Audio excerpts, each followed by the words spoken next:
ಕೆಲವು ಮುಸ್ಲಿಂ ಹುಡುಗರು ತುಂಬ ಹದಗೆಟ್ಟು ಹೋಗಿದ್ದಾರೆ. ಬಾಂಬ್ ಹಾಕುವುದು, ಮರ್ಡರ್ ಮಾಡುವುದು, ಏನೂ ಅಲ್ಲ ಎಲ್ಲ ಕಡೆ ಇವರದೇ ಒಂದು ಅನಾಚಾರಗಳು ನಡೆಯುತ್ತಿದೆ.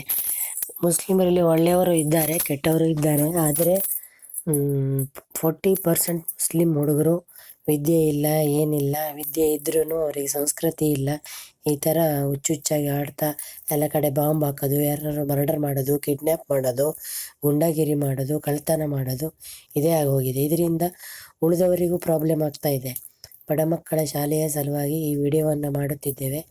ನಮ್ಮ ವಿಡಿಯೋವನ್ನು ಸಬ್ಸ್ಕ್ರೈಬ್ ಮಾಡಿ. ನೀವು ನಮ್ಮ ವಿಡಿಯೋವನ್ನು ಸಬ್ಸ್ಕ್ರೈಬ್ ಮಾಡಿದರೆ ಅದೇ ನೀವು ಬಡ ಮಕ್ಕಳ ಶಾಲೆಗೆ ಕೊಡುವಂಥ ಡೊನೇಷನ್. ದಯವಿಟ್ಟು ಸಬ್ಸ್ಕ್ರೈಬ್ ಮಾಡಿ, ಬೇರೆಯವರಿಗೂ ಹೇಳಿ.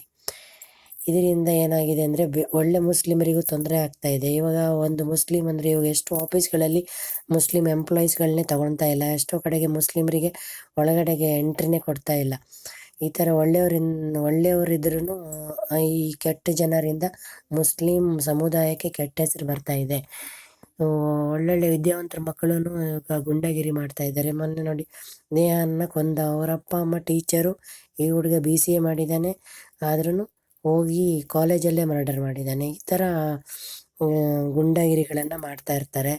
ಈ ಮುಸ್ಲಿಂ ಹುಡುಗರಿಗೆ ಯಾರು ಈ ಥರ ಮಾಡೋಕ್ಕೆ ಪ್ರಚೋದನೆ ಕೊಡ್ತಾರೋ ಗೊತ್ತಿಲ್ಲ.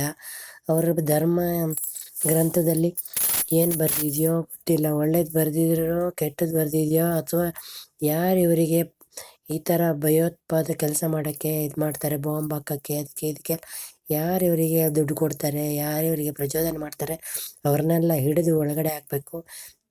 ಈ ಥರ ಭಯೋತ್ಪಾದಕರನ್ನು ಆಗೋದನ್ನು ನಿಲ್ಲಿಸಬೇಕು.